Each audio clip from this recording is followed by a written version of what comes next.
Bonjour Ange. Bonjour Thérèse. Peux-tu nous parler de la lutte contre le péché et de la persévérance des saints? Merci Thérèse pour cette question, une question cruciale, une question très importante. Et tu l'as dit effectivement à juste titre, la persévérance des saints consiste essentiellement, hein, en la lutte contre le péché, en luttant, hein, en persévérant, en luttant donc contre le péché. Nous exprimons, nous autres élus de Dieu, enfants de Dieu, à notre Père, notre reconnaissance nous lui témoignons, hein, de notre amour. Et comme tu le sais, l'amour de Dieu, Thérèse, comme l'a indiqué l'apôtre Jean dans sa première épître, consiste à garder ses commandements. Et à cet égard, il précise d'ailleurs que si quelqu'un, celui qui dit je l'ai connu et qui ne garde pas ses commandements est un menteur. Et la parole, et la vérité n'est point, la vérité n'est point en nous. Tu sais également que le salaire du péché, hein, c'est la mort. Et que, en revanche, le don gratuit de Dieu, hein, c'est la vie éternelle. Nous naissons, nous l'avons souvent dit, dans l'iniquité, et nos parents nous ont conçus dans le péché.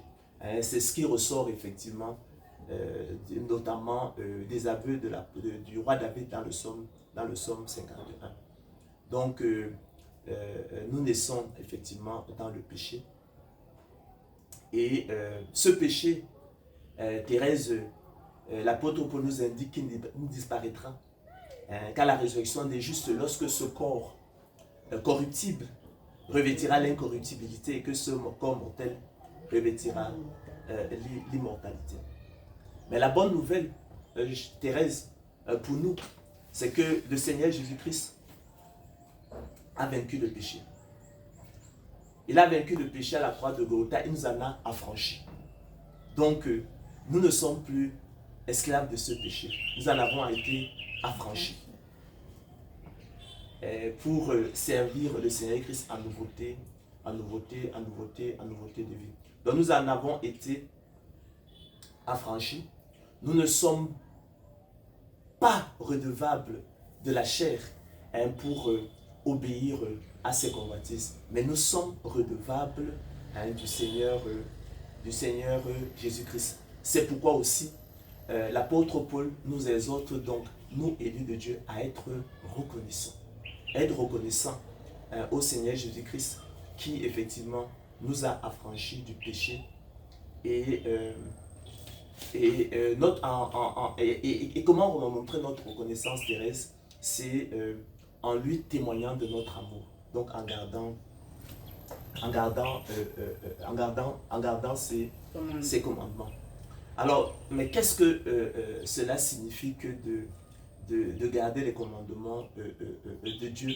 Qu'est-ce que cela signifie? Qu'est-ce que cela implique que de lutter contre le péché? La lutte contre le péché, Thérèse, qui est une lutte en fait qui a lieu dans les lieux célestes, enfin on va dire dans le monde spirituel, parce que nous n'avons pas à lutter, comme tu le sais, contre la chair et le sang, mais contre les esprits méchants dans les lieux célestes. Comme effectivement les guerres qui se passent dans le monde physique, hein, la guerre russo-ukrainienne, ou ce à quoi on assiste actuellement en Israël, c'est des combats violents, des combats meurtriers. Donc dans le monde spirituel, lorsque nous luttons contre Satan, les anges déchus, c'est les mêmes règles, c'est les mêmes principes. Et pour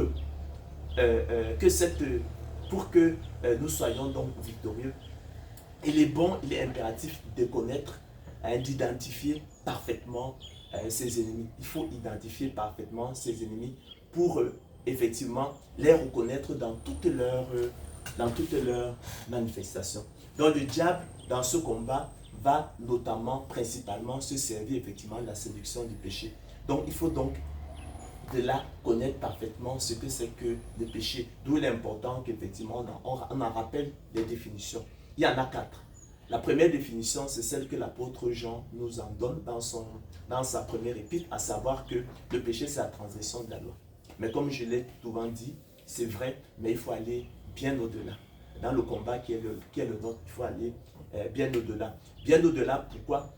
Parce que si nous revenons à l'épisode de la chute dans le jardin d'Éden, avec le rôle de séduction, joué par le diable qui dit effectivement, qui a dit à Ève que effectivement Dieu effectivement ne voulait pas qu'ils consomment du fruit de la connaissance du bien et du mal, parce que le jour où ils en mangeraient, effectivement, leurs yeux s'ouvriraient et ils deviendraient comme Dieu. Donc vous deviendrez comme Dieu. D'accord? On voit là en fait qu'on est là avec un maître flatteur. On est et La Fontaine, dans l'une de ses fables, disait que tout flatteur vit au dépens de celui qui l'écoute.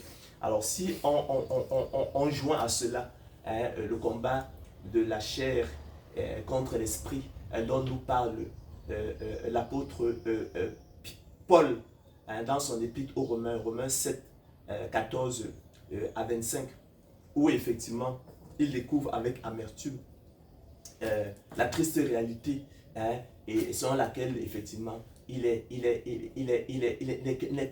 qu'un misérable pécheur. Il s'exclame en disant misérable que je suis. En fait, quel est le constat qu'il avait fait? Il avait constaté qu'il dit qu'il ne comprend pas, il ne sait pas ce qu'il fait, il ne comprend pas ce qu'il fait, il ne fait point le bien qu'il veut et il fait le mal qu'il ne veut pas.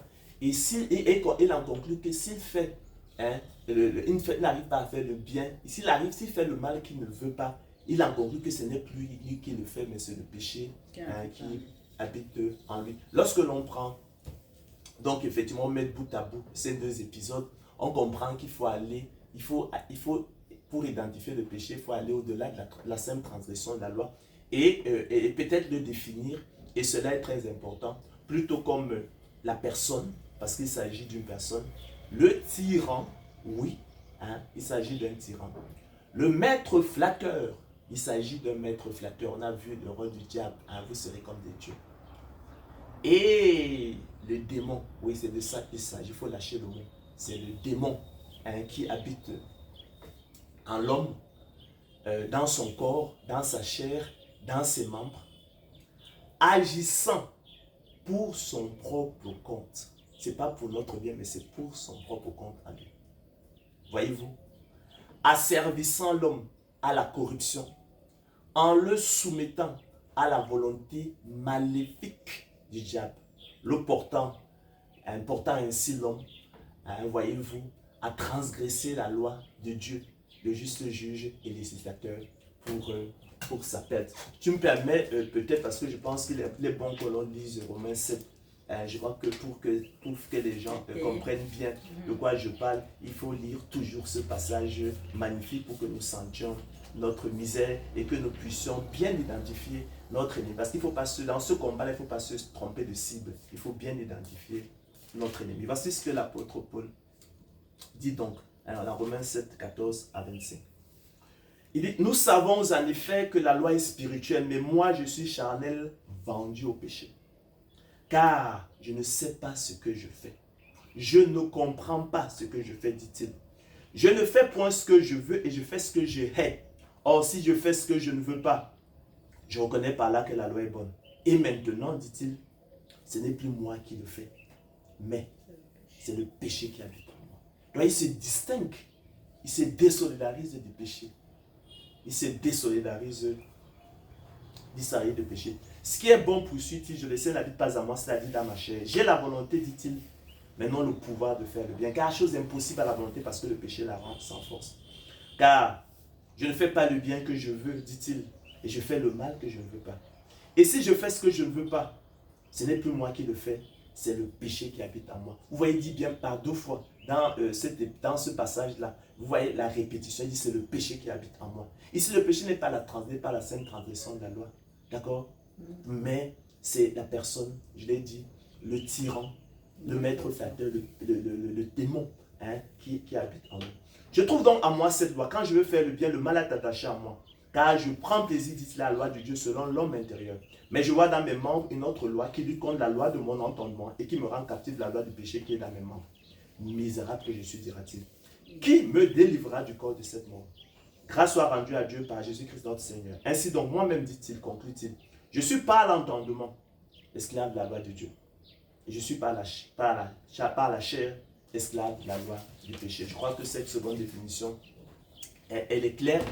Alors, un autre sens voisin du péché, en fait, c'est la chair. Lorsque dans l'Écriture, vous entendez parler de la chair, il s'agit du péché en tant qu'elle est effectivement l'habitat effectivement du péché en l'homme. Et enfin, un quatrième sens, c'est l'asservissement à la corruption. Donc voilà donc ce qu'on pourrait dire, Thérèse, sur la persévérance des saints et la lutte contre le péché. Merci Ange. Ben, je te remercie, Thérèse.